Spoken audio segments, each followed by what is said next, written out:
C'est vrai qu'à première vue, quand on n'est pas un habitué du refuge, on pourrait ne pas les remarquer.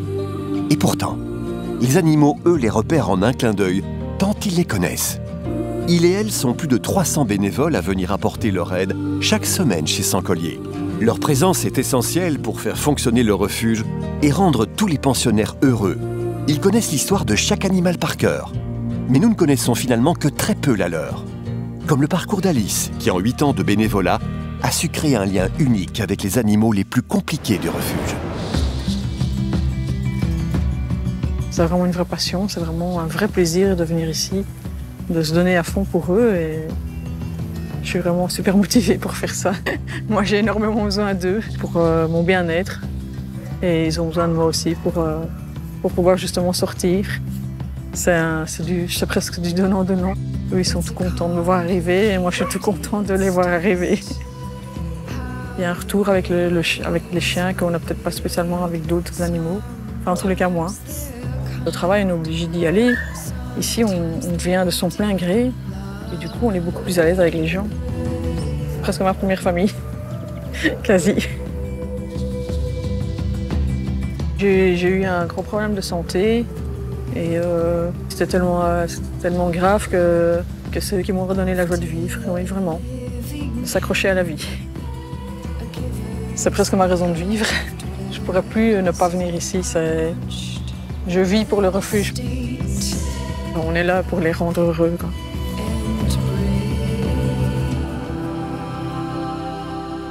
Pendant qu'Alice et les autres bénévoles terminent le grand nettoyage du matin, à l'accueil, le premier visiteur de la journée fait son entrée. Bonjour. Bonjour.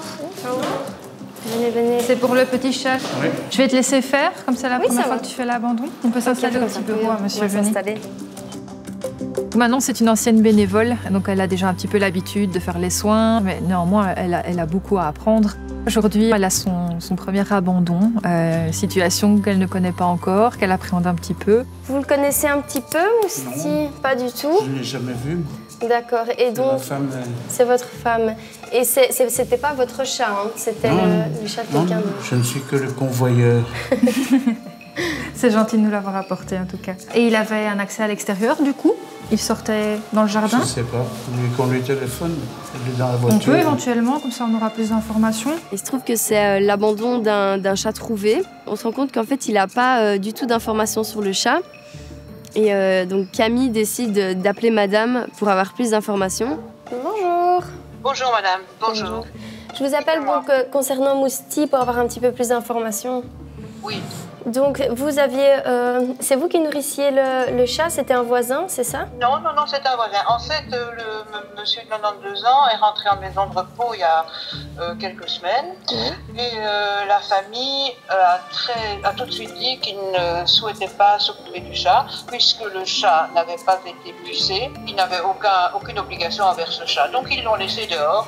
Le voisin qui aime tous les chats a eu pitié, il a commencé à le nourrir.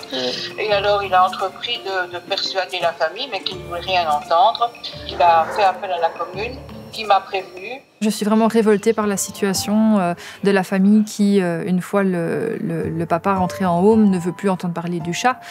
C'est quand même le compagnon de vie de ce monsieur, qui a un vécu, qui a une histoire, qui a des besoins. La famille a mis tout de suite la maison en vente, a fermé toutes les portes et donc le chat n'a plus eu accès. Donc il est allé chez le voisin, et là il rentrait. Il se retrouve du jour au lendemain autour de sa maison, sans pouvoir rentrer à l'intérieur, sans comprendre pourquoi, qui a l'impression finalement d'être puni. Pas de puce d'identification, pas de responsabilité. Et donc, le chat est laissé à la merci de tout le monde, quoi. Mais il est gentil comme tout, vous savez. Bah oui, ça se voit. J'étais chez mon vétérinaire hier matin. C'est bien. Un poil superbe. Ah, ok. Merci à vous en tout cas. Merci beaucoup. Pour une première prise en charge, Manon gère vraiment très bien les choses, elle gère bien ses émotions. Maintenant, elle n'est pas en contact direct avec les personnes qui ont abandonné le chat, donc c'est un peu plus facile à gérer, mais d'entendre des propos comme ça reste révoltant. Tu peux déjà sortir, regarder un petit peu ses oreilles. T'imagines, on lui ferme la porte et dégage. Les oreilles et la bouche de Mousti sont en excellent état. Mais c'est plutôt l'identité du chat qui laisse Manon perplexe. Que ce soit bien. Enfin oui, en soi, il a été vu par les vétérinaires. Oui, mais c'est bien de vérifier, parce que parfois, on a des surprises. Une femelle, ça va? C'est une fille, c'est pas un garçon. C'est une fifi. Une fifi. Bonjour mademoiselle. C'est bien avec moi. Voilà. Pendant les examens, on vérifie toujours si c'est mâle ou femelle. Parce que malgré les informations qu'on a, on préfère toujours vérifier parce qu'effectivement, ici, c'était normalement un mâle et il se trouve que c'est une femelle. Donc voilà, il vaut mieux toujours vérifier parce que c'est pas la première fois, on a souvent ce genre de blague. Bon, c'est bien mousti, ça fait autant fille que garçon. Oui, c'est bien. En soi. Eh ben, ça a été hein, pour une première. Oui, ça va. Super. Donc je vois que Manon gère très bien sa prise en charge et je trouve qu'elle a tout à fait sa place dans l'équipe et j'ai pas de doute qu'elle va apprendre vraiment tout ce qu'il y a à apprendre du métier et bien gérer. Mousti rejoint les autres chats de l'infirmerie. Dans quelques jours, il pourra profiter de l'attention bienveillante et rassurante de Stéphane. Pour ce bénévole, le refuge a transformé le cours de sa vie. Moi, j'adore venir ici pour m'occuper des chats. Ils ont confiance en moi. Avec les animaux, on ne triche pas.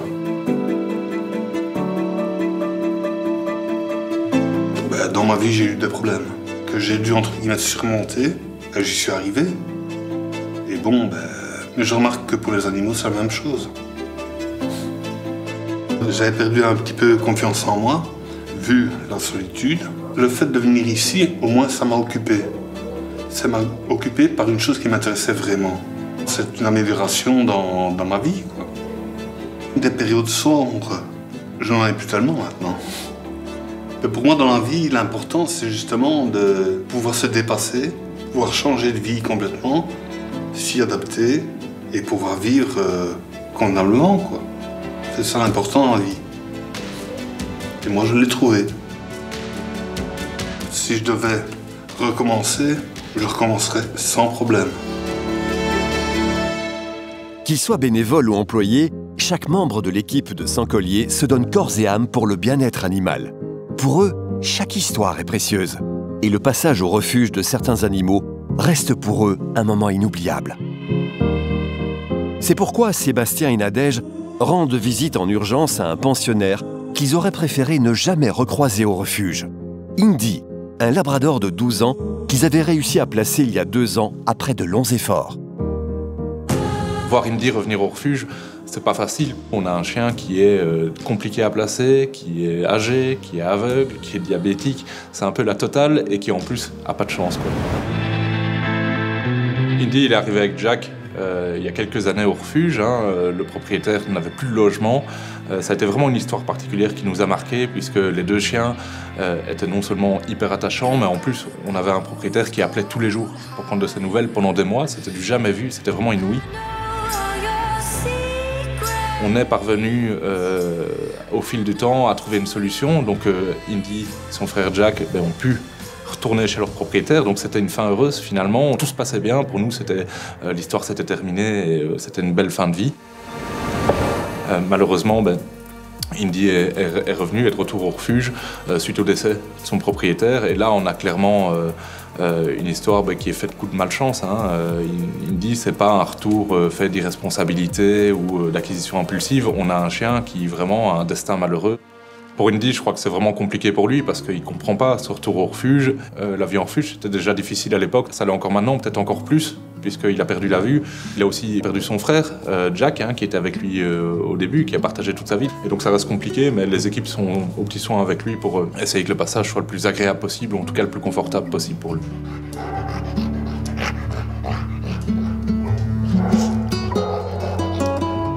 Après, je me dis, on est arrivé à placer les 2, à retrouver une solution pour les 2, on retrouvera bien pour lui. Chez leur papa, quoi. Ouais. Là, ici, ça fait mal.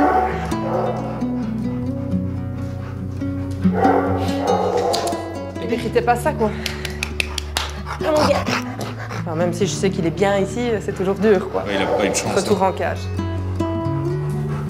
Après, on trouvera bien, on trouve tout le temps. Bah oui, on trouve tout le temps, mais le truc c'est quand et est-ce qu'on a ce temps? Il y a une grosse incertitude pour Indy, c'est sa durée de vie, ce qui lui reste à vivre. Ça, c'est impossible à déterminer, ça peut être 1 mois, quelques semaines, quelques mois.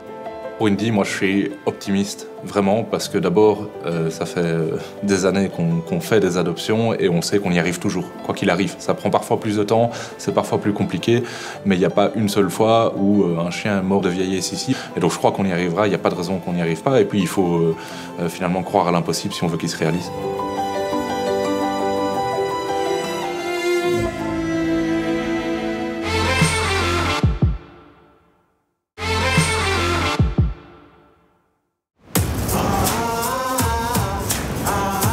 À Namur, Jack le Malinois a été adopté par Julie et il continue de se donner à fond pour pouvoir intégrer la brigade canine. Il sait qu'il doit redoubler d'efforts car un chien de refuge à la police est une chose plutôt hors du commun. J'ai adopté Jack après avoir fait les 2 semaines d'essai. Je trouve qu'il est vraiment bien dans sa tête et c'est encourageant pour travailler avec lui en fait. C'est vrai que le fait d'avoir pris le chien dans un refuge, c'était un petit peu stressant parce qu'on se dit qu'est-ce qu'il connaît, qu'est-ce qu'il a vu. Et ici, c'est super encourageant parce qu'on se dit déjà sur 2 semaines de temps, il a super bien évolué. Donc c'est un pari gagné. Je suis très contente d'avoir déniché ce petit Jack.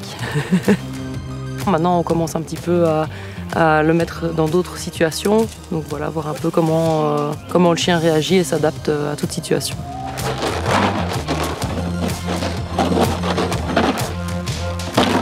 Le but, c'est que le chien apprenne à mordre. C'est aussi, ça fait partie intégrante de son travail, on va dire. Donc c'est pour ça qu'on le fait à l'entraînement.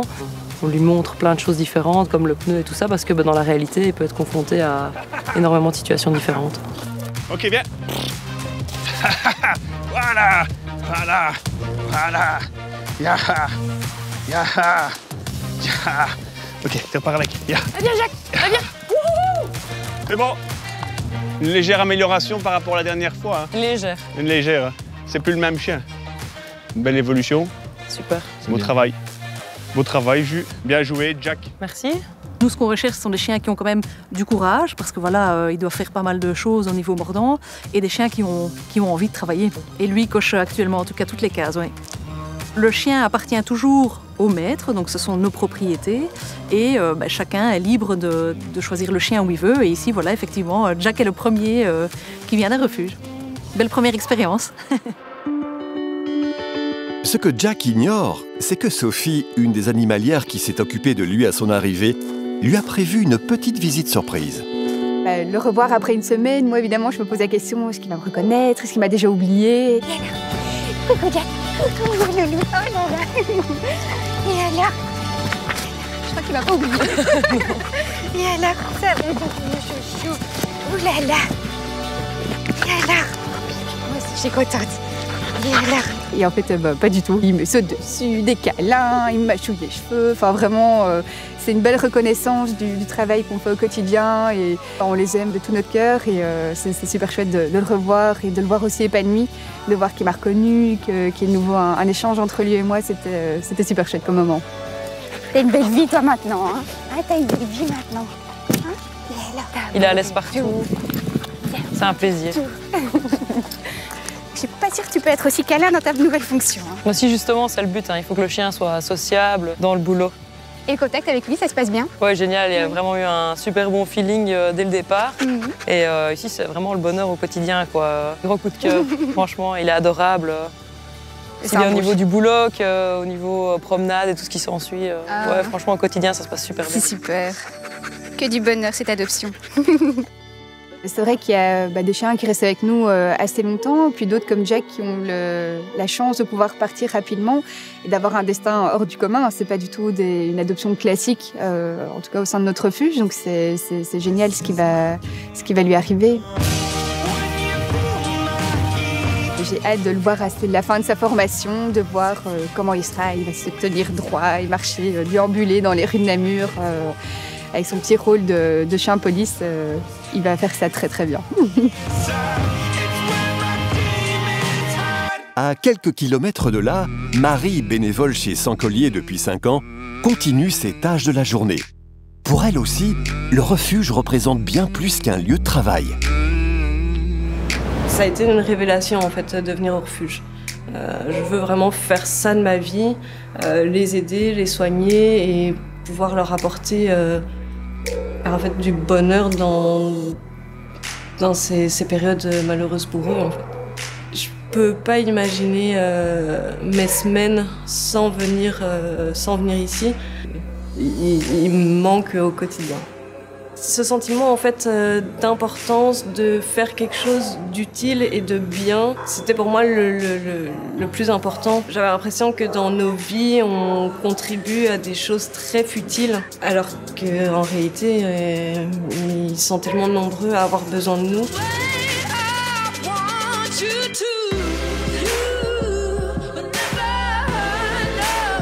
Je pense qu'il n'y a pas de meilleur cadeau en fait que de voir cette relation qu'on construit, la confiance qu'ils nous accordent.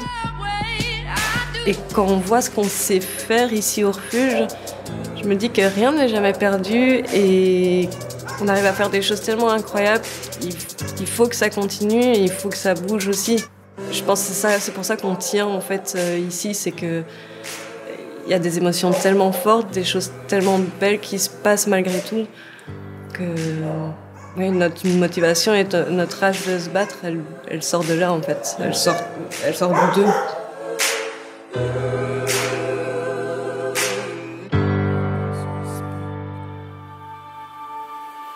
Du côté des félins, on compte aussi des forces de la nature.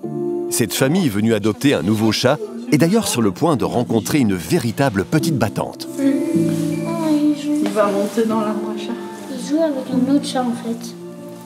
Il joue à s'observer. Ah mais à mon avis, c'est frère et sœur, tu vois, j'avais vu sur le site. Ludia est arrivée au refuge suite à une saisie avec ses 2 frères et sa sœur pour maltraitance extrême. Ils étaient fermés dans une maison pendant au moins 4 mois, sans nourriture, sans rien. La plupart sont morts. Il n'en restait plus que 4 à la fin, les 4 plus jeunes à mon avis. Ils sont arrivés d'une maigreur extrême, en état de choc aussi. C'est une saisie qui m'a énormément touchée parce qu'ils ont vécu l'enfer. Ça a vraiment été horrible pour eux. Bonjour. Bonjour. Je vous écoute. Eh ben, on venait voir les deux là. D'accord. Et ben, il y a il ou elle, je sais pas. Ça c'est Ludia. C'est Ludia, oui. C'est Ludia, c'est la femelle. Qui a un petit penchant pour les enfants. Ah voilà, ben, elle était là. Dès qu'il y a des enfants, elle vient à la fenêtre et elle vient dire faire coucou et tout ça. Donc voilà, au début, ils étaient vraiment en état de choc. Parce que c'est quand même très trash qu'ils ont vécu. Mais après, petit à petit, on a réussi à avoir des chats qui ont repris goût à la vie. J'explique vraiment bien à chaque fois l'histoire des chats. C'est important que les gens comprennent le vécu, le traumatisme aussi pour certains, pour pouvoir faire le suivi, pour pouvoir adapter sa façon d'être avec le chat. Ici, au niveau de l'extérieur, on ne sait pas s'ils sortaient ou pas. Après, ils sont très nerveux quand même, hein. Donc à mon avis, ils auront besoin d'une vie sociale. Ouais, voir du monde, de voir des choses. Bon, peut-être venir aller tout près, peut-être jouer avec le pompon. Les petites filles, c'est chouette de voir, elles respectent Ludia, le fait qu'elle a besoin d'un peu de distance, que malgré qu'elle est joueuse, qu'elle a envie, elle a besoin de temps. On est d'accord? Quel chien avait choisi? Bah elle, non. Elle nous a choisi, elle était à la fenêtre. Hein? Là, elle est un petit peu impressionnée, mais je pense qu'on va la prendre, oui. On les a gardés un moment chez nous, on les a remis en forme. Ils attendaient qu'une chose, c'était d'adopter et avoir enfin une famille à eux.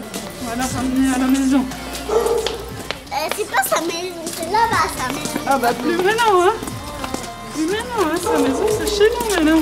On est vraiment soulagés de les voir partir et de savoir qu'enfin, ça y est, c'est super top quoi. C'est ce qu'on attend à chaque fois, c'est ce qu'on veut pour tous nos chats. Après avoir vécu le calvaire, Ludia repart légère dans son nouveau foyer. De son côté, Audrey, la bénévole en charge des réseaux sociaux du refuge, a prévu une petite séance photo pour Chopper. Une activité qu'elle fait avec plaisir et qui aide considérablement les animaux dans leur future adoption. Quand j'ai commencé mon bénévolat, j'étais dans une relation aussi avec quelqu'un qui était un peu toxique. Ça a vraiment fait écho de venir ici à cette situation qui était un peu anxiogène. Et je suis venue ici pour tout lâcher et vraiment juste prendre ce que les animaux avaient à m'offrir pour pouvoir moi-même en fait passer au-dessus et pouvoir m'en sortir. Ouais, mon grand. Je pense qu'on peut se relever de toutes les épreuves et c'est un peu ce que les animaux ici nous apprennent, c'est-à-dire qu'on met de côté tout ce qu'il y avait avant et on va de l'avant et voilà, il y aura toujours mieux après. Mais oui, L'avenir réserve parfois de belles surprises. Et pour Sébastien, c'est une journée très spéciale. Après 2 ans de travaux et d'efforts, le second refuge à Chastres est enfin prêt à voir le jour. C'est avec énormément de fierté qu'il peut enfin le faire découvrir à une partie de l'équipe. Bienvenue. Alors ce nouveau refuge, il est vraiment complémentaire à celui de Perouet, à l'actuel, puisqu'il va d'une part permettre d'héberger des animaux qui sont en mal-être, des animaux qui ont souffert, qui ont été désocialisés, qui sont très âgés par exemple. Bref, un peu un refuge spécialisé entre un home et un centre de soins. Et puis de l'autre côté, une pension sociale pour permettre aux personnes qui se retrouvent en difficulté financière d'héberger leurs animaux gratuitement. Donc c'est vraiment offrir un refuge complémentaire à l'activité actuelle. Aujourd'hui, ce nouveau refuge, il a aussi toute une portée symbolique pour moi et pour l'équipe, puisqu'on y a vécu pendant très longtemps. On a vécu des moments difficiles, on a vécu des pertes d'animaux auxquels on tenait énormément, mais on a aussi vécu beaucoup de succès, beaucoup de réussite et beaucoup de sauvetage. Et donc aujourd'hui, le voir se transformer en un nouvel outil, c'est un magnifique aboutissement et on est vraiment content et on a envie vraiment demain de rentrer dedans pour pouvoir le faire vivre. Ça te fait quoi, toi, Anita? Ça me fait un petit peu bizarre, parce que le vieux refuge, c'est toujours dans mon cœur, mais... Ça a fort changé quand même. Moi, j'ai pas connu l'ancien refuge. Ah bah oui, ça n'a plus rien à voir, hein, rien du tout. Ouais. Il pleuvait dedans, enfin c'était... Et l'évolution. L'évolution n'est pas mal, je dois dire. Ouais, non. Vivement que ça soit rempli. Oui, ça fait un peu vide. Ouais. Comme pour beaucoup de refuges, je pense que Sancollier a commencé vraiment avec le minimum, en faisant ce qu'il peut avec les moyens du bord. Donc ça a évolué jusqu'à Perouet, qui est déjà un refuge vraiment merveilleux pour les animaux, pour les animaliers, pour les bénévoles qui s'y trouvent. Et là, Chastres, je pense que vraiment, c'est le summum, c'est vraiment l'idéal, le refuge qu'on a rêvé et qui va bientôt ouvrir ses portes. Donc on a hâte d'y être. Et ils auront ici toute la pièce pour eux. On va l'équiper comme une maison, quoi. Et ils peuvent rentrer et sortir quand ils veulent.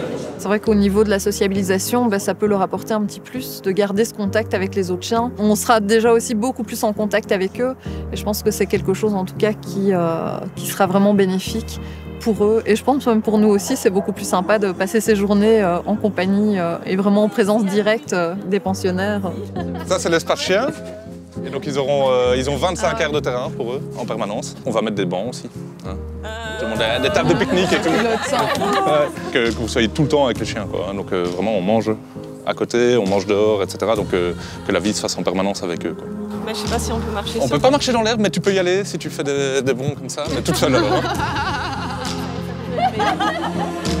C'est bien, Marie, continue. Je vois des visages heureux, des gens souriants. Je vois l'équipe qui a l'air enthousiaste. C'est important parce que finalement, on aura besoin de leur énergie et de leur force pour faire vivre ces nouvelles installations et permettre vraiment à ce nouveau refuge de fonctionner au quotidien et surtout sauver des centaines d'animaux.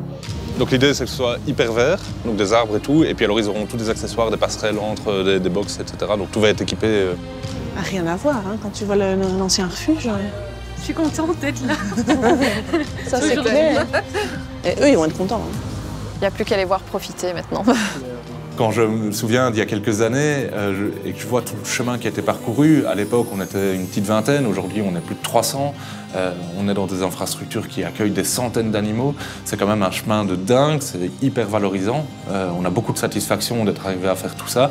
Après il y a aussi beaucoup de problématiques et de défis qui arrivent avec une prise d'ampleur comme on la connaît. Et puis il y a aussi un gros regret, c'est que clairement les refuges ne devraient pas exister. Ce qu'on fait là, c'est on compense une problématique de société. Notre but, nous, c'est de fermer un jour, c'est de pouvoir fermer nos cages, fermer les refuges, mais pas de se développer comme on le fait aujourd'hui. Et donc les refuges, leur rôle, finalement, il est indispensable, mais il est regrettable aussi, il ne devrait pas exister.